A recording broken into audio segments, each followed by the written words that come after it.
Hello, hello, everyone. Hello. Good afternoon, Ellie. It is so good to see you again, my friend. You too. It's been a while since we've gotten to talk. Yep.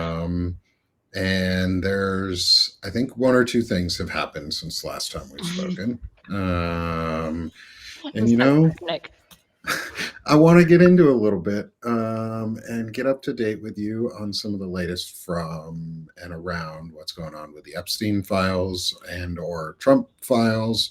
Yeah, Some right? of the Trump files and Epstein's in them. I feel like I coined that like, I don't know, you and I 4 months talked about ago. that a while ago. Yeah, Yeah, and now it's like trendy. I yeah. can go back You and know what? find my original text. They're the Trump files. It's They're the the Trump Trump files. files with Epstein inside it. Trump Yep. was the target all along. I think. Like I mean, I think yeah, Trump was just the target. he just hated him so much at the end. I'm learning a lot from the Bannon emails about what he actually like. I think there was a little bit of competitiveness, obviously, but then Oh then yeah. it just turned into, I mean, so catty. Like it's really a beautiful thing to read how catty these emails get. It's a very weird relationship. I'm compiling it all. There's so many emails, but I'm compiling it all, and I'm gonna do like a three-parter Substack that's just the emails between Bannon and Epstein because they're fun. They're That's wild. fantastic. They're stupid and awful, but also fun. And that's you know what, once you put those out, I think I'll just hop on to a live and just read all of them and Yeah, just go for it read the because it's emails. they're so different. And I was talking about this with Fred last night. Like, if you read through like the older emails that are all the stuff from the JP Morgan stuff, there are all these people along the way who are very enamored with Epstein and became like his top dogs. So he always has a top guy who's his best friend of the time. Trump was that for a long time. And then he always has a top woman who's like his Mhm. top assistant, who's his Ghislaine Maxwell, Sarah Kellen. He always has one of each. And normally, all these people are very kind of gushing in the emails, like, "What did you think? How was that? Did you like it? Do you want to meet up?" Like even like Jez Staley just sounds like a sad, submissive partner after a while. But then you get Bannon in there, and it's a like some sort of weird reversal happens. Like they kind of start out slow, and at some point, Epstein becomes Bannon's bitch, which I didn't expect. Because Epstein's always like, people are always very, oh, what are you doing today? And he responds like, buck up, get over it, like, get back to work, little single. And in this one, it's like he's writing in his diary. He's like, so multiple O's, like, what are you doing today? You want to meet up? Hey, you didn't email me back last night. Are you okay? Like, it's a very different dynamic, and I don't understand it. They had a man crush, it sounds They like, did. I and think like bromance, but in like they had a the bromance for sure. grossest way possible. Yeah, Like I wrote cuz about the bromance like 2 months ago, I think. I wrote an article about this. Before we had all these emails, we knew that there were videos that that Bannon thought he was this beautiful filmmaker and he was magnificent and he made this movie about Trump and he's gushing and trying to get Epstein to come to it. And Epstein's like, I can't come to your movie, like I'm under surveillance. Um, and then it sort of flipped at some point, and like Epstein was like, "Hey man, what are you doing this weekend? You want to hang out?" And it's like, when did that happen, and why did that happen? Like, where was that break? And I'm trying to figure that out. I cannot wait to figure it out then. I can't wait for Yeah, you to figure it out and talk it's about a it lot. There's a because lot of emails. it's gonna you're gonna find it at some point. So Yeah. can you I know everybody does know who you are, Oh, yeah. because you're amazing. Thank you. But can you reintroduce yourself a little bit, and tell everyone like what your background is a little into like how you got into this because you're a Mhm. transcriber. Right. And I think that's super important to the work you're doing. And you come at it at a very you're very detailed, but you're also very plain spoken when you Mhm. talk about it. And I think you have a really good quality on those. Thank you. I think a lot of this was happenstance or just timing. I'm not a journalist, and the reason why I say I'm not a journalist is I work with a lot of journalists who have like the student loans to show for it, and I still separate myself. I still consider myself to be a storyteller, and if those stories are nonfiction and help push something forward to the forefront, then so be it. um, Yes, I came at this. I own a small business. I've been a transcriber since 2010, 2011, somewhere around there. And so before I even knew who Epstein was, I was like transcribing the interviews for the Weinstein trial, or like Woody Allen's and Mia Farrow, and like that kind of, similar veins and similar stories. And then you kind of discover later on that all these people were in the same circles. And so, yeah, part of my work is being very meticulous. Part of that is being a transcriber. Part of that is owning a small business and wanting people to come back and earning their trust. And so I've done off the record NDAs for years. I've worked with some very critical people at the New York Times for a long time in different newspapers. But I've always been privately, I've always been a writer. And I wrote a novel 3 years ago, and then I wrote another one, and it was just kind of this really frustrating course. If you've ever tried to publish a book, it's maddening and frustrating, and doesn't make sense, and it's like beating yourself in the head every night trying to get someone to read the thing that you wrote. And so someone told me, hey, just take a break, come to Substack, try it out. And I think I just got here at the right time. I think the timing was part of it. And I was going through like bigger documents and trying to simplify them for people because I'm very politically passionate, and I was working on the big beautiful bill stuff, and I was working on the Project 2025, and I was just trying to simplify things for people to understand. And so along comes the Epstein stuff, and I was like, this stuff is really spread out all over the internet. Let's just simplify it and put it all in one place. And I did, and it just like took off like wildfire. And I thought maybe that's what people want to read about. And so now that's what I'm writing about all the time, which That's I yeah, didn't expect to be here. I'm brand new here. Like when people tell me, like Zev tells me he's been doing this for like 15 years, I'm just like, man, I've been doing this since July. Like I have, like, this is, which also makes it still very interesting to me because like it's I didn't know this information months ago. I didn't know. It's like all this stuff has been going on, like all Americans, kind of behind our backs. And to realize that there are details and clues and things that you can solve out there, and you can just do it from your computer with some documents if you just open them up. That's really fascinating. The puzzle aspect of that is really fascinating. But then you start to meet the people involved, and it becomes more of a passion project that you want this to stop, and you don't want it to happen to your kids, but you also want to help the people involved who've been doing this for 30 years, unlike me. So yeah, yeah, so that's kind of how I got here, and now I go into the kind of nerdy, nitty gritty analytical side where I'm going through documents and I'm finding numbers and I'm finding these little tidbits that are missed, because I don't use AI to scan stuff. I just won't do it. And so I will read every bit that is published or public. I will read it all. It will take me a long time, but I will read every word because there are really, really important things in there that have gotten missed, and I don't want to miss them. yeah. And I think that's your superpower is you're meticulous, but you're also very, just like I said, it's plain spoken about it. You put down the facts, you Mhm. put down the information, you don't put your spin on like the Mhm. details that are coming out on like Right, you add detail and you add information, and yeah, you have your own personal biases just like all of us right, do. right, um, but you don't try and advocate for a bias on the information, right. you just put I'm it not out going to in a way that's advocate for my consumable. opinions. Right. Yeah, I try to be, and if I'm not, I ask people to like let me know. But I really try to clarify where I'm stating opinions versus where I'm stating documented fact.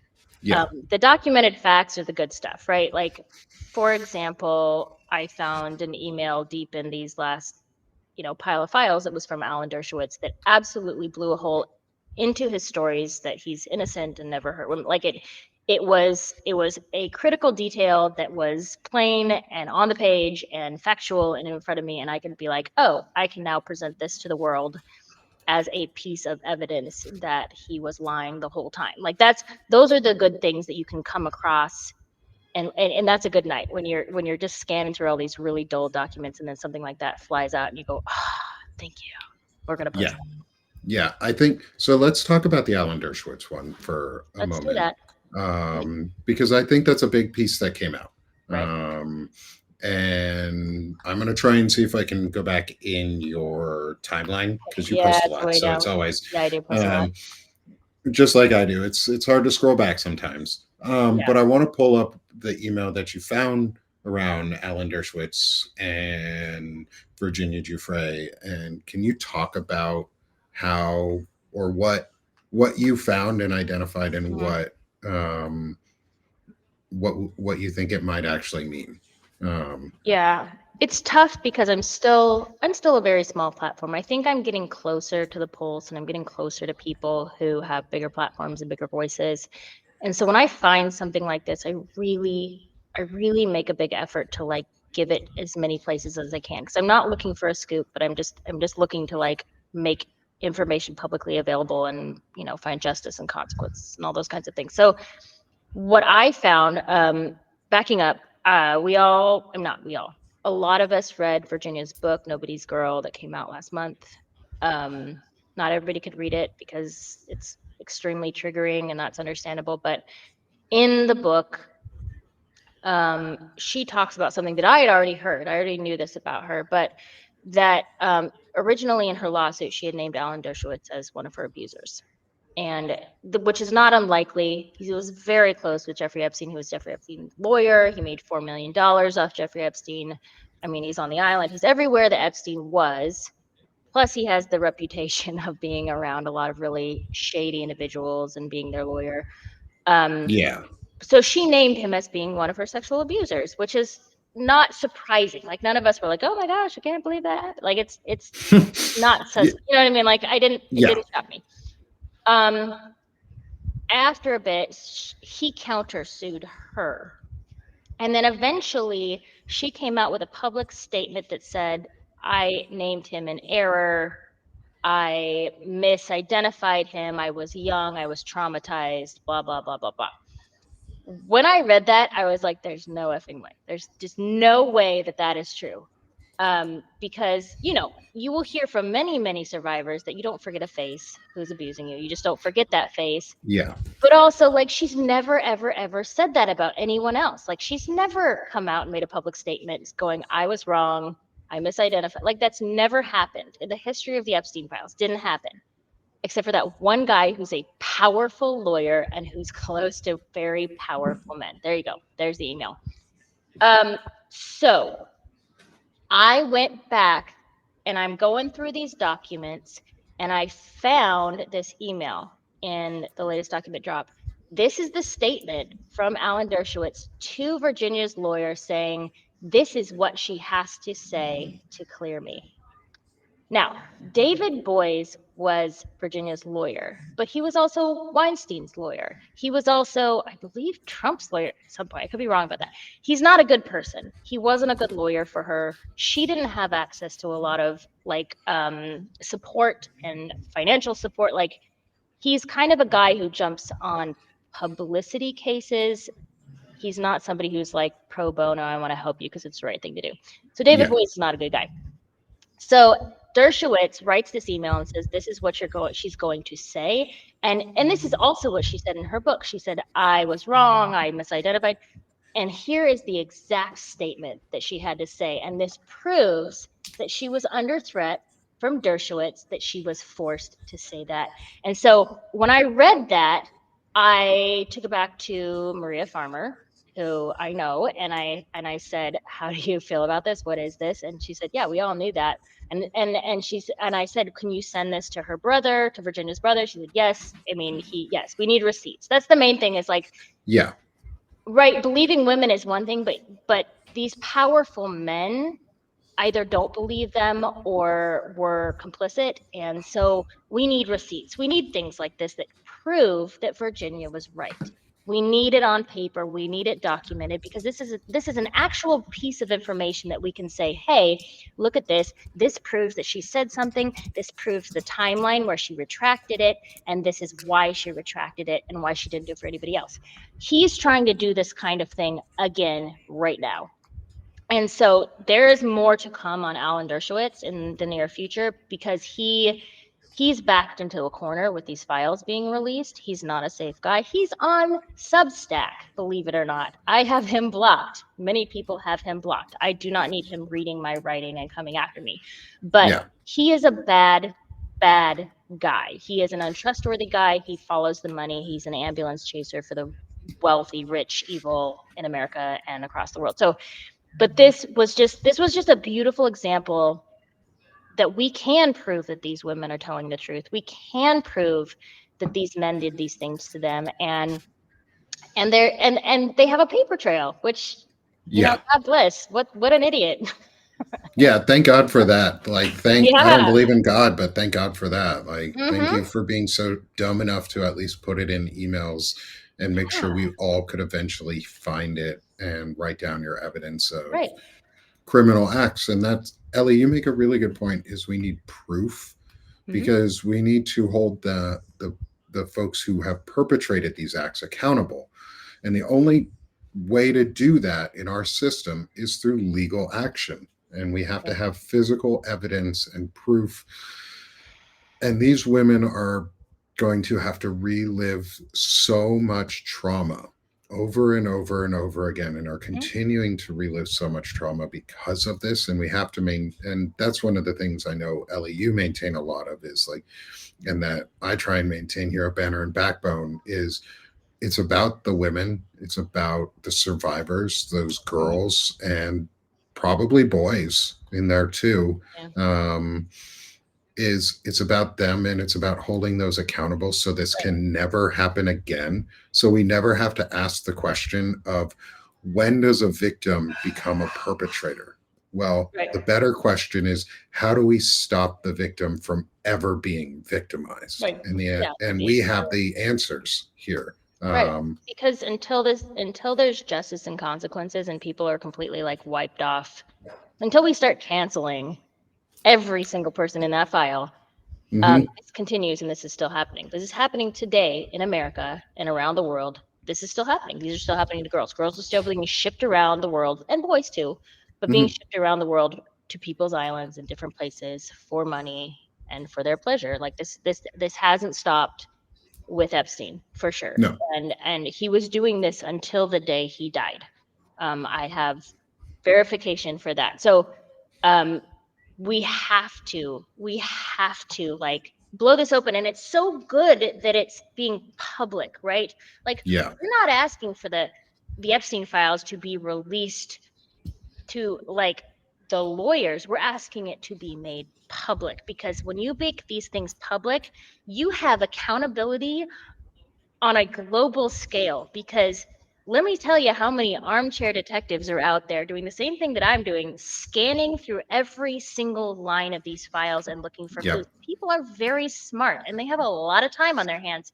And so, because not all people who work in the legal realm, Alan Dershowitz, are good people and are going to be honest about what they do and are going to present the case honestly and not hide evidence. Like, when you blast open these files, you can't hide anything. Like, as soon as it hits a digital footprint, which it probably already has. Like, I don't suspect that it's just sitting in one file in the DOJ. I suspect it's been copied and pasted many times over, hopefully by Doge. It'd be the one good thing that they did. But Yeah. but Yeah, that but would be the one good thing. But I right, also and you like would the just lawyers have assume, you'd pieces of assume the like files Epstein too. did a little cut paste before he left the White House, right? That would Yeah. make sense. Yeah. And And so I think too, it also reveals that this was going on a lot longer and still is going on yeah, with the president that we currently have. Like, he was actively involved with Epstein a lot later than was reported originally. Like, yeah, he was very much closer to Epstein up until his death. Um, and they hated each other, but you have to understand, it's New York City and it's the billionaire clubs. Like, they can hate each other and not hang out, and they're always going to be at the same parties and events and yeah, know the same people and hang with the same people and be in the same circles. Like, it's unavoidable. You go to New York City or you go to Washington D.C., and it's a club, right? It's a lot yeah, smaller than it seems. Like, you get here and it's like it's a little cozy. So I mean, clearly Epstein hated the guy, but Epstein also played his audience. He would hate whoever his audience hated. So whoever he was writing to, he hated the people that they hated. He knew how to do Yeah. that. But that's also how he got where he is. He played his audience and moved his way up through Wall Street. That's his shtick. And so, well, thinking about the next step in all this, people who are still Mhm. alive. I Yeah. know you put out a note the other day that I saw that I'll put up also here for us. And don't worry, everyone, these notes will be in the show notes at the end. So you can go and take a look at them and make sure to like and restack and share what Ellie is writing and doing. Is staying with Virginia Giuffre, and that portion of it is Mhm. you brought to light that the New York Times is Yeah. holding their Deal Book Summit next month with Ehud Barak. They are. And I'd like to get your thoughts on that and unvarnished Breathing opinion anger. and your scathing anger. But what does it say about New York Times as an institution and an organization? And what does it say about us as a, or what is it like? What do you think it says about New York Times as an institution that they are Well, actively promoting this individual? I think it's not uncommon when you think of like major newspapers these days. There's very few that aren't just sucking into this world and getting what they can. Backing up a little bit, if people haven't heard me talk about this before, so the New York Times has a summit every December called the Deal Book. I transcribe all the panels and interviews for the Deal Book. I have gone to the Deal Book in the past. If they, potentially I could go this year if they have a press pass for me. I kind of think they're not going to let me go now because I've made a big stink, which is fine.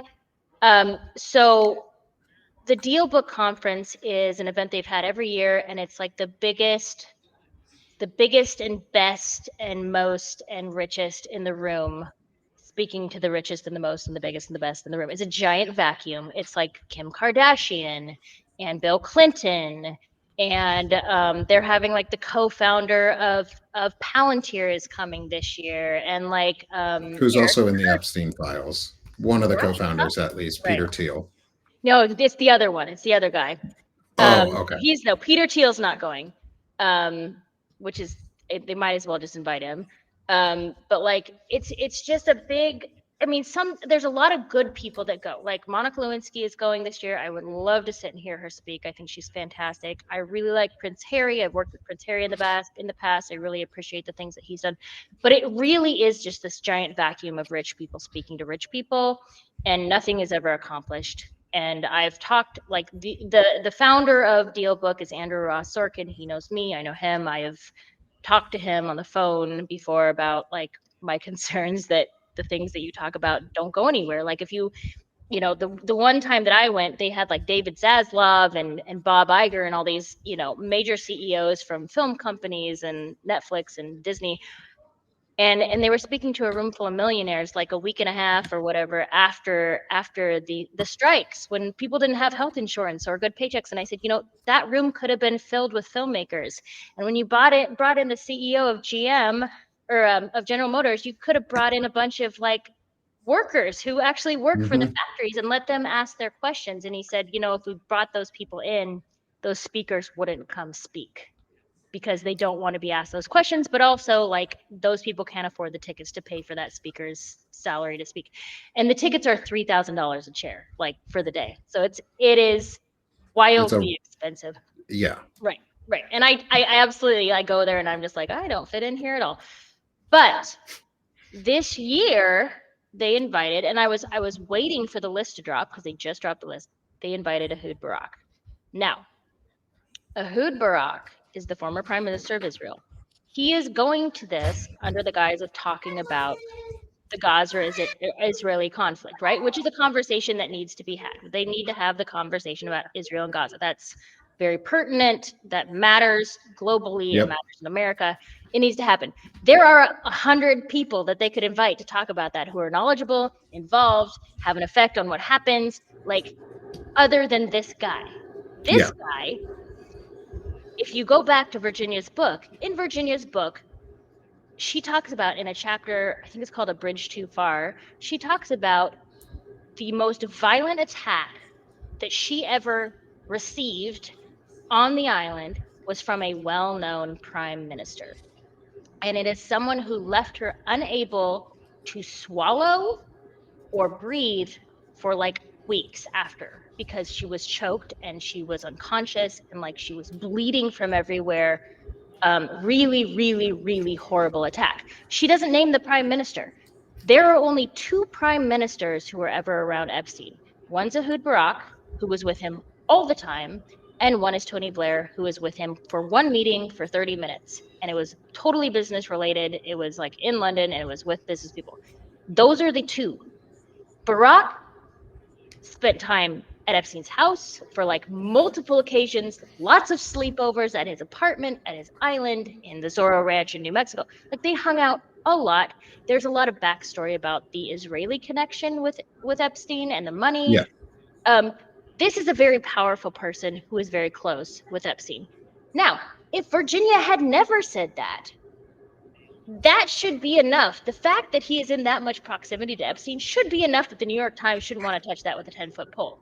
And Yeah. yet they're inviting him. So now you add on top of that that this is the man who I have verified with sources. This is the prime minister who raped her. This is the one. This is verified. And you add that they know that. The New York Times knows that, and they are inviting him while all this is going on in Washington. That blew my mind. So I immediately emailed Andrew Ross Sorkin and I said, in the nicest, most respectful way that I can, what the hell are you doing? Like, why? I Yeah. mean, objectively, why in this moment would this be the guy that you get to come and speak? Like, save yourself, be smart. Um, like, and then going into like, you guys, like, her book was a New York Times bestseller. That's you guys. So you guys Yeah. have read her book. You know that this is who she's talking about. Why would you bring him in the room and pay to give this man a platform and not mention that he's in the Epstein files at all on this big, beautiful, glowing biography that you wrote underneath his name? Like, why would you do that? And I talked to him like he's an idiot. He's not. Andrew is one of the smartest people that I know, Yeah. but I talked to him like an idiot, like, hey, just so you know, here's this information. And normally he's a guy who writes back very thoroughly. He always writes back, he always answers quickly, he sometimes calls. And this time he said, I hear what you're saying and I understand, or something like that. Like very just like answer in a can, thank you, Yeah. goodbye. I was really furious, if I'm honest. Like I was really angry, and and part of that is because it's just such a stupid and just one more corporate male platform that hurts women that is being given this like arena. But part of that is I've worked at the New York Times as a subcontractor for over a decade, and it was so violating. And I know that it's violating to the journalists that I've worked with because they have no control over that, and they are Yeah. hardworking journalists, and they don't earn enough, and they don't sleep enough.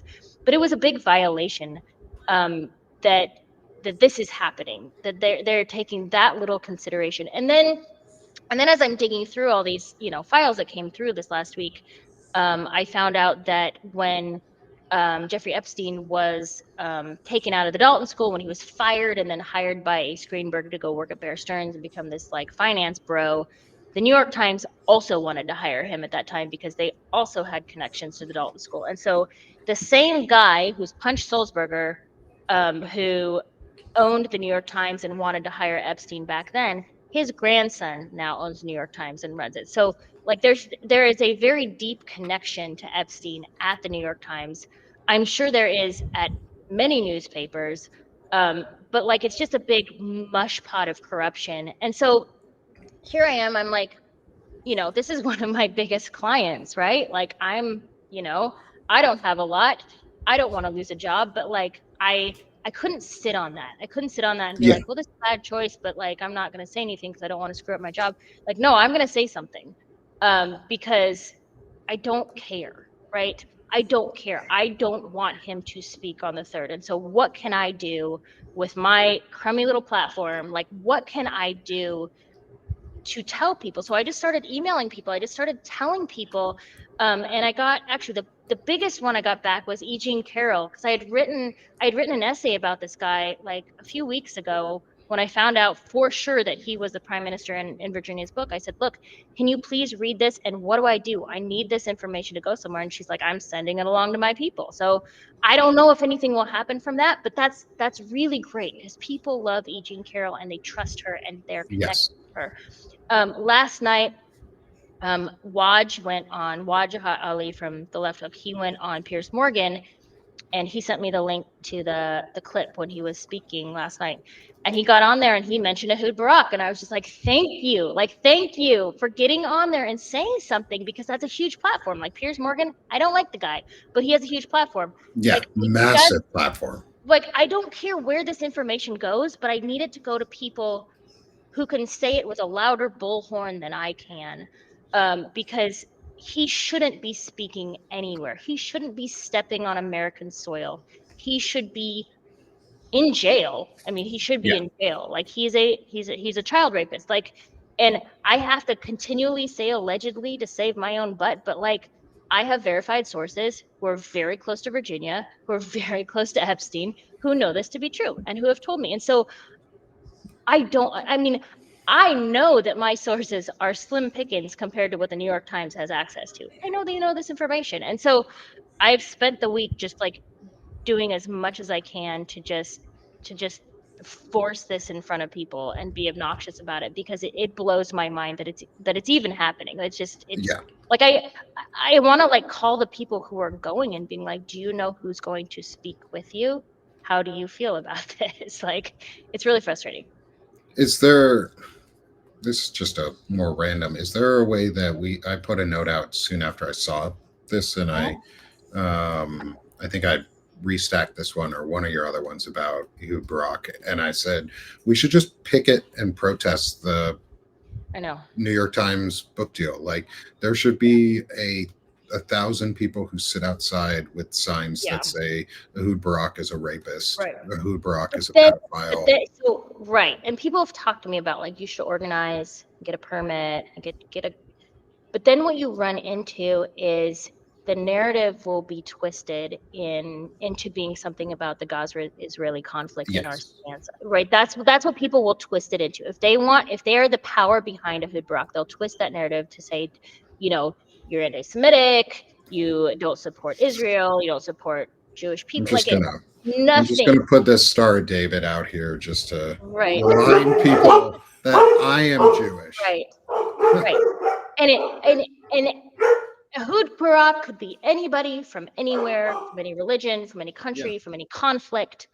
Like he raped a child. There's Allegedly. rapists who are Right. from Israel. There are rapists who are from Saudi Right. There's Arabia. bad There are people from rapists from every every place in country, the entire world. Russia, Right. London, like it's all over the Right. world. The US, it's not exclusively. But he can use that Yeah. to save himself right now. And you'll hear that a lot. You hear that from Alan Dershowitz right now. Anybody who speaks up against Alan Dershowitz is anti-Semitic right now. That's they're anti-Semitic. They don't like me. They don't like Israel. No, you're a child We just molester. don't Like like you we out. don't like child molesting. We don't like pedophilia. Like Yeah. that's the thing we don't like. So it's yeah. So it's I yeah. The idea of a protest, like I will probably go down there whether or not I have a ticket or not, because if I have a ticket, I'm going to go in and ask questions if I can. Yeah. I will try to do that. Absolutely. I'm not going to not show up because Do they allow I would. filming inside from Oh like yeah. people who ask Oh yeah. questions? So could you ask Yeah. a question with your camera just It's standing there? live streamed on YouTube. So Ooh, you should although live he's not. stream it if you Yeah. can get in, live stream it in response on Banner and Yeah. Backbone and be like, hey, Yeah. unedited, here's what's going on. This I asshole will. speaking. But I also know. So Andrew Ross Sorkin, again, he's one of the smartest people I know. He never forgets your face or your name. And if I stand up and raise my hand, he's not going to call me. That Oh, like yeah. it's impossible. He would not call me. So it's more that I have an article. I'm waiting for a second source to verify, because you have to have two sources to Yep. verify that he is indeed the person from her book. Once I get that, I'm going to be re-releasing the article, but I'm going to be sending it to like different publishers, through different people, because like I said, my voice is small, but I know people now. I feel like I've gotten close enough to people now that they're offering to pass it along to the people they know, and they have a bigger, they have more credibility than I do. So that would be my next step. But I just feel like the clock is ticking. That's my thing, because this is on Yeah. December 3rd, and I just don't know. Like it's consuming. Like I really just think about it all the time, and I just can't believe it. Yeah. It's hard to fathom why New York Times is actually doing this, because It's really stupid. it's so stupid. Just Like the if you're corrupt and horrible, that's one thing, but this is a really, really dumb move. Because if you yeah, open like up those files and you're sitting there with the guy on your stage, you knew what was in there. We all knew. I'm not yeah, an and you overly paid this intelligent guy to person. be there. Yeah, Like like $1 million. Like they're giving this so guy a much lot of money. money to Yeah. espouse whatever he wants to say with Hmm. whatever uh, biases he's going to put in. Right. He's a child rapist and he's a pedophile, and that Hmm. should be the end of it. Like allegedly, but more than like 99.99% No, sure yeah, he is a allegedly child actually rapist. did this. Yeah, he Allegedly. allegedly actually did it, I allegedly and actually did this. just like Alan Yeah. Dershowitz allegedly actually did what he did. Right. Um, it's pretty obvious these people are disgusting. And Ellie, you have clout. I think you've earned it. Like Mason says in Yeah. our chat, is you've earned the clout that you're getting because you're truthful, you're honest, you put really good information out, and you tell the facts, and people trust what you're saying. And I think one of the things too that we're going to be doing again, so everybody knows, is Ellie and I are talking a little in the background about making the Powerful Voices a fully permanent, like weekly show on Ellie's schedule to get this information out every Wednesday if we can. I know today's Thursday, but every Wednesday, because that's normally the day that it's easiest for Ellie, is so that we can get this out, because there is limited time and there's limited amount of resources that we have. Um, but and especially with the more folks in the chat, like there's 168 of you here with us right now on Substack. Um, if you all tagged somebody who was important about this information, that's that person's going to get super annoyed that they're getting Yeah. tagged all the time, and Yeah. they're going to Like look at the article right. that is being tagged for them, and they're finally going to go, okay, fine, I should just freaking read this. Right.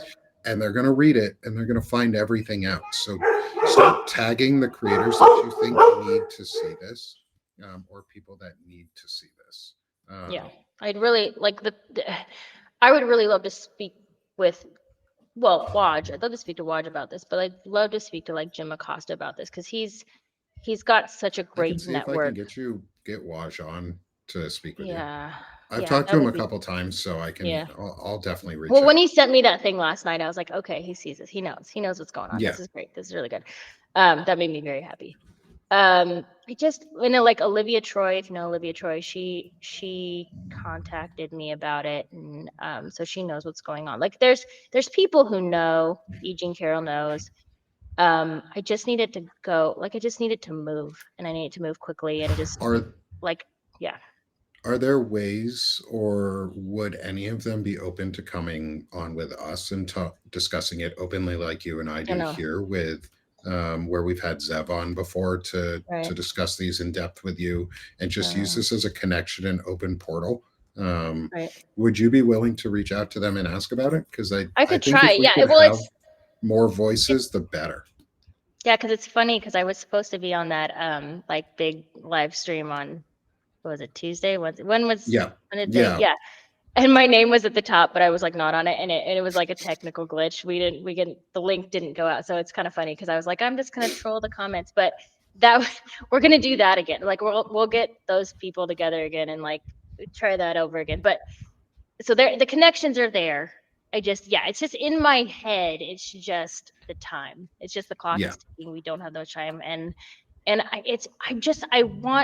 I want him obviously not to speak, but I want the New York Times to acknowledge why he's not speaking. I don't want it to just like quietly disappear from their lineup. Like I want them to say, we removed this guy because A, B, C, and D. Standing for something. Yes, like don't be quiet. Like stop being quiet. Why are all these people who like have zero credibility, just shouting their lungs out, and the people who have actual power and money and legal representation behind them are totally quiet. Yeah. Like, what a Like waste. Ellie and I have no credibility before this. Not a I mean, bit. Ellie has credibility before this because she's been an Not much. investigate, but you've at least been there and at least know Hmm. some of these folks. Like I came out of nowhere in Yeah. July. Like I got Right. fired from my old job and I was just pissed the fuck off. And our credibility is coming from everyone in the chat and people who are sharing our work. And Ellie, Yeah.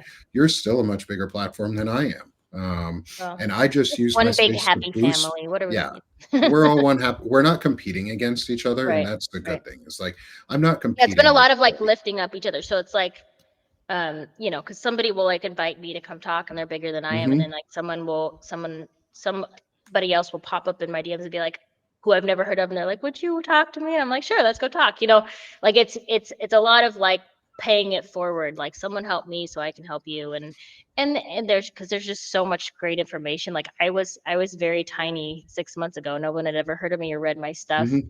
And I felt like it was very important. And so people, I think the first way things started moving is like the Lincoln Project saw some of my stuff and just started sharing it. And that Yeah, really helped me. Like that helped me grow. It helped people read my writing. And they're still really great. But like if I can do that as I move on up in the world, then I'm gonna do that to help other people because there's a lot of writers who are also lost in the shuffle. So it takes a minute. yeah, yeah. And it's the whole point of this is so everybody gets to hear what each other has to say. I would have never met Ellie had I not come on to Substack, and Mhm. I wouldn't be here giving you all this and like talking with Ellie and lifting her voice up as best I can. Um, if we hadn't connected on Substack and I just reached out and we we're at a point where we need to move as fast as possible. And I'm starting to talk about this a lot with like Centered America and teams Yeah. like that on how do we create a 30 like a as Stephanie Wilson called it, the tricentennial action group or tag Mhm. You're It for Democracy. And how we can create a that's my new catchphrase is tag You're It Yeah. for Democracy. That Um, works. That's easy to is remember. how do we translate like the work that you're doing and the work that Zev is doing into actionable things that we can hold people accountable for, Mhm. improve our way of life just in general in America? Because let's admit it, our lives will be a lot better when a bunch of pedophiles are not running our government or controlling our media or controlling our technology or our military industrial complex. Right. And so, how do you see your work really fitting into that picture and Um, getting the news out? I would like to eat the rich, for the record. Eat, That's part of eat it. them. Yep. The rich. Um, I think it's all hand in hand. Like I think those two things go together. When you get an overabundance of money, you get an overabundance of power, and then you start to see the abuse of children. Like all that stuff just it's very rarely that one doesn't lead to the other. There's a political future behind that and how to break that up and stop that from happening. That we will have to vote in good people who, like, I think Mom Donnie is a great start for that kind of a thing, but we need more Mom Donnies. Like we need more people who are willing to do things for people in the bottom 99% and less for the people in the top 1%.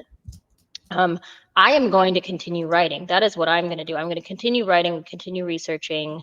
Um, when I'm able and things are within traveling distance, I'm going to go see them firsthand and go talk to people and continue to reach out until I'm connected with the people who can then, I mean, like I said, it's Substack has made a huge difference in the way that we reach out to people that we look up to in journalism and in writing.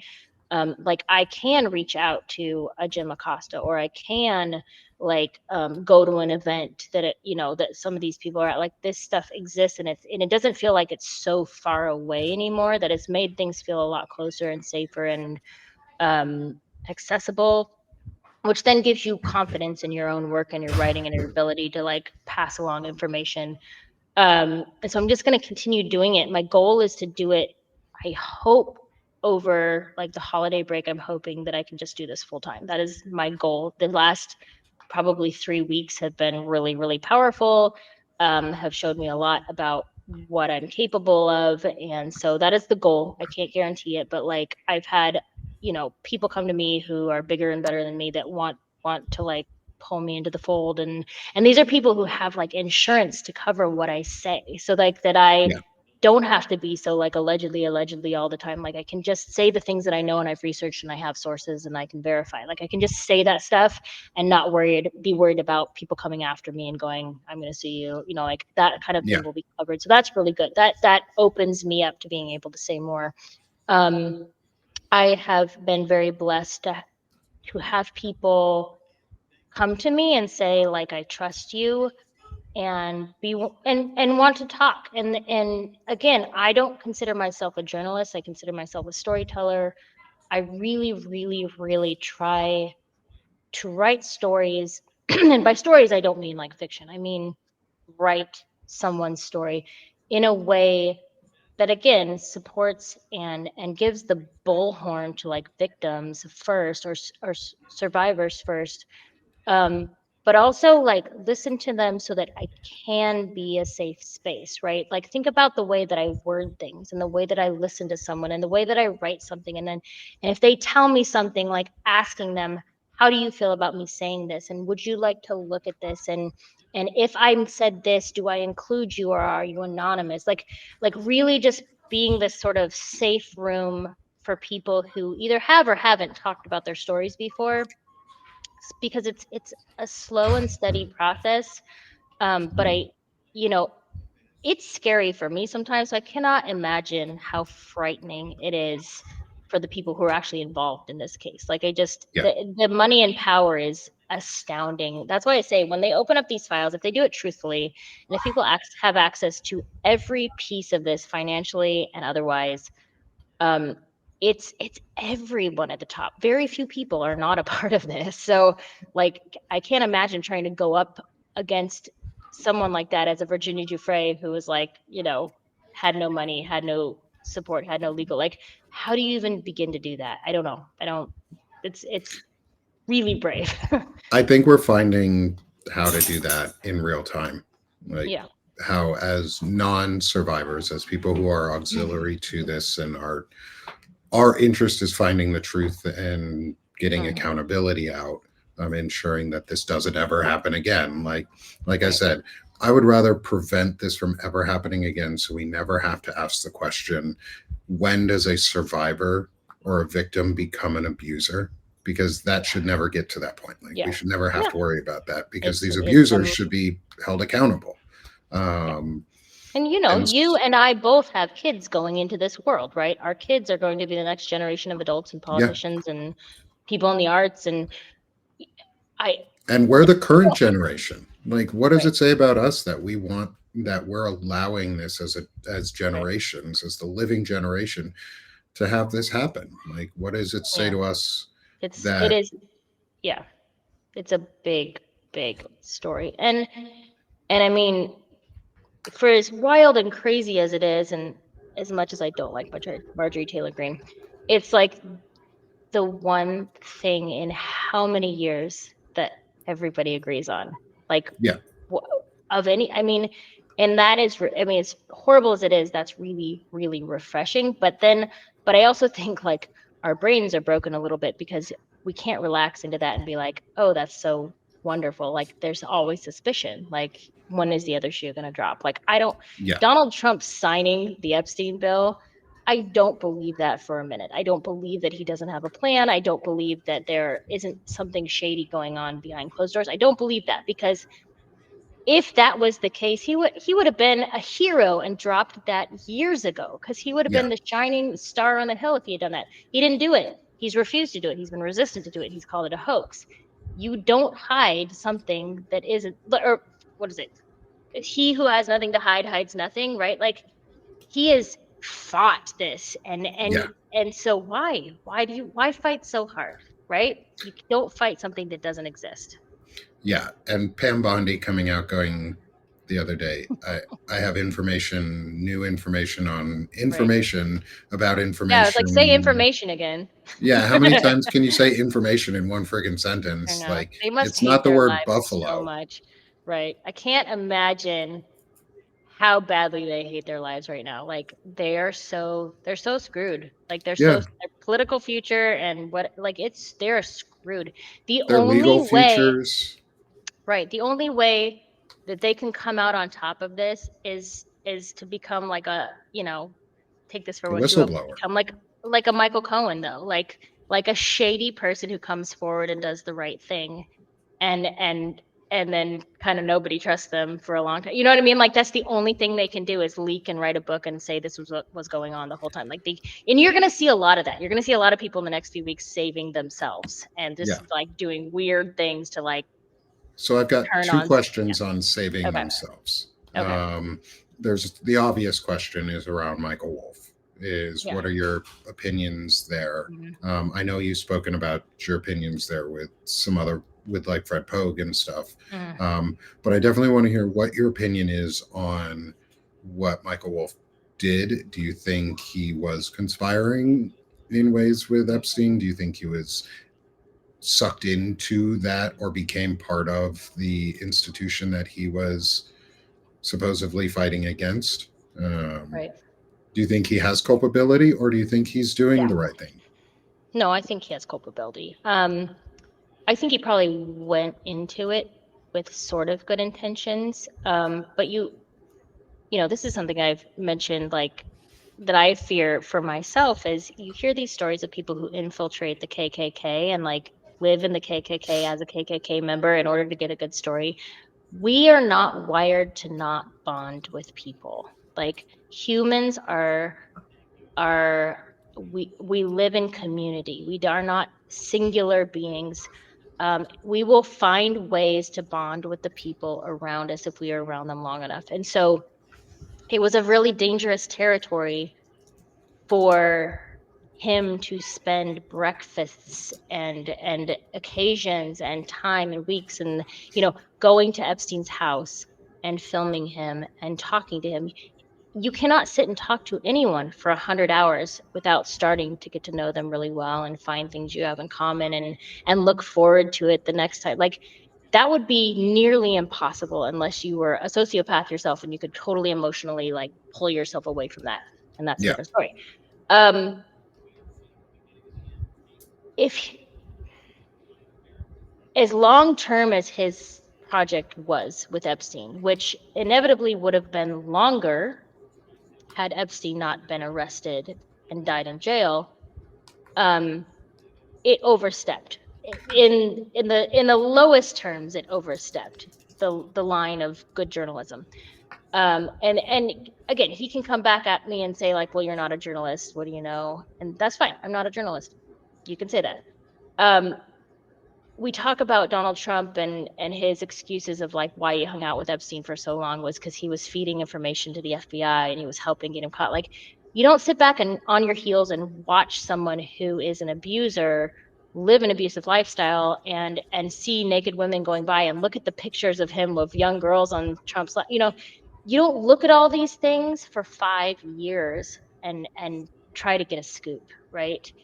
The second you have any sort of information that a guy is part of a sex trafficking ring or a money laundering ring, you go and you report. You don't hang on to it. You don't wait for a book deal. When he says that no one would take his interviews, he goes, "Well, I tried to give it to publishers, I tried to give it to newspapers, no one would take it." Those are all paid deals. Like he doesn't need to have a paid deal. He can go on Google Drive, he can go drop those files, and he can go make them public tonight, right? Yeah. He wanted a paid deal out of it, and he didn't get one. And so I don't buy that. I don't buy that. I really, really have looked up to his journalism and the stories that he writes for a long time. I really have liked the things that he's written. Um, it's been a little bit of you know, a moral conundrum. But I've also talked to people that I really like and looked up to in journalism and talked to them offline about like, how do you feel about this? And they said, he's slippery. Like that's the word everybody uses. He's real slippery. And the people that I've talked to offline who were survivors said that like they all hated him because he sat there and he sat on his heels and he wanted to make money off this story. And nobody wanted it from him, first off, so he didn't get to. But like, it wasn't good journalism and it wasn't good storytelling because you tell a story and you keep a scoop until it starts to hurt somebody. If somebody's Hmm. being hurt, you stop and you make that your priority and your focus. So and I think other people, like without naming names, I think other people have done that in this story too. I think there have been journalists along the way who've done the exact same thing, who've gotten too close and for too long because they wanted the story, and knew very well what was going on. I mean, you're dealing with people who are up, like Epstein was a level 3 sex offender. When everybody was doing these stories, he had that, he had that title already and he had the reputation and people already knew what he was doing. So just because he's not in front of you doing it doesn't mean that he's not doing it. I mean, people knew who Epstein was. Yeah. And so it's a choice. It's a real big choice. And other than on the Daily Beast, which is where Michael Wolff hangs out most of his time, he has gone pretty radio silent on Substack. And a lot of the people who were getting close to him, like I was 1 degree away from it. I was really excited because I thought, oh my gosh, I'm going to get to talk to Michael Wolff. I've always wanted to. Like those interviews are my holy grail as a transcriber. Hmm. I will do them for free. Like I would love to type them up. Um, and the second that email dropped that showed him advising Epstein, he has gone really quiet and he's Yeah. not called people back who are interviewing him. I He was think very people, hostile with Don Lemon that when was Don fabulous. had him on. I'm not gonna lie, I love that interview. That's a Oh, great it interview. was so funny to watch. He was hostile, I was but like, I love Don Lemon, arrogant bastard, love him to death. Um, that was a fabulous interview, and I liked it because you have a guy who's sat back on his heels and very kind of been very like quiet and in the most beautiful decor. His wife's decor is fabulous. Like sat and quietly and unemotionally told this story piece and piecemeal. And he got emotional, and I was just like, I think I needed to see that. I needed to see this guy get hmm, emotional because like he's just been this stoic, like uncaring for the in the best way, uncaring person talking about the nitty gritty details of the story. And so that interview was like my favorite that I've watched in a really long time. I thought Don Lemon did a great job. Um, but now you have to think about, because the story was, before that was happening, the story was that he was being sued by Melania Trump and he was countersuing Melania Trump. hmm. That was the big story, and he set up a GoFundMe, and people donated $800,000 to him to pay for his lawyer. And I think people had a lot of buyer's remorse after that because they said, you were not completely honest about your position, despite information you have on Melania Trump. It could very well be true, but Yeah. like you're culpable too. So why now do you have everybody's money to pay for your lawyers when he's a wealthy guy? I mean, like I don't know that he has eight hundred He thousand doesn't really dollars in need the excess extra cash, but money. like right, like I just yeah, there's so much moral dilemma in that situation, and it brings up the conversation about what is good journalism, especially in a story that is about child abuse. Like you don't mess around when it's about child abuse. You don't make money off it. Like I feel weird when I'm writing a story about Jeffrey Epstein, and I'm really grateful, but when like people really like it and they start doing like paid subscriptions, I'm like, did I just make money off a story about children being abused? Like I don't want those two things to be connected because it feels uncomfortable to me because I don't want that to be the case. So I try to like use my I money think in the good ways difference and for like you is you're making money off of reporting and telling and connecting the truth in real time.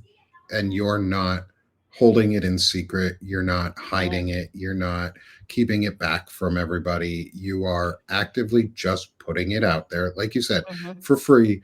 And people are giving back to you for the Yeah. effort that you're putting in. Yeah. And I think that's more what it is. I hope you go away thinking that a little Yeah. bit instead of blaming Yeah. yourself on I like, know. God, this No, and I sucked. know. I know. I just don't want to be in that same room because there Oh, there are agreed. people there are people in journalism, there are people in the legal field who are very much involved with this case, to make money and because it's big, right? There are people who are representing victims right now Mhm. who are not there for the right reasons. Yes. Um, and I don't like that. I mean, I don't like that because the result, like you look at David Boies and what he did with Alan Dershowitz and Virginia Giuffre, that's what happens, right? That's the result of something like that. And so I try to just really pull back as far as I can from that world and just continue to tell the stories. That's why I came here in the first place. That's what I'm going to continue to do. I'm really grateful to the people who have helped me do that. And so I'm just going to keep doing that. That's, Good. yeah, Good. And I'm glad you do, and I want you to. And I'm going to shift over to our QR codes because it is important that we make the distinction and we support Ellie's work, because the work that Ellie's doing, the work that folks like Zev Shalev are doing, they can't be done without support from everybody. Like, Ellie needs the support so she can become a full-time yeah. investigative journalist in her way. I know you don't like the word journalist because you don't think you've earned it, Well, but you're a right, yeah. muckraker you're a muckraker to the, like, the most prime of that meaning, which is you rake through the muck and you find the truth and you report it. And I Yeah. think people are giving back to you and should continue to give back to you for that work. And that money is better well spent on Ellie than on someone like Michael Well, Wolff, who already has money. Um, and and just it's know that better. like I, without saying, because I don't like to like announce when you are charitable because I think that's weird. But I use the money that I make. We pay it forward in ways that benefit people who need it. Like that's really important to Yeah, our family. So part of the money that I make goes then on to other things that help.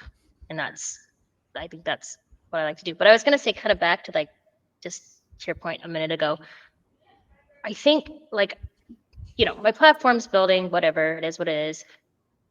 I think it's really good though that it's also small because in a lot of these things and with people talking to me who are very important, no one sees me coming, right? hmm They're not sitting in the Oval Office going, "Look out for Ellie." Alan Dershowitz is not like afraid. What will Ellie write? Like nobody knows I'm coming because nobody knows who I am.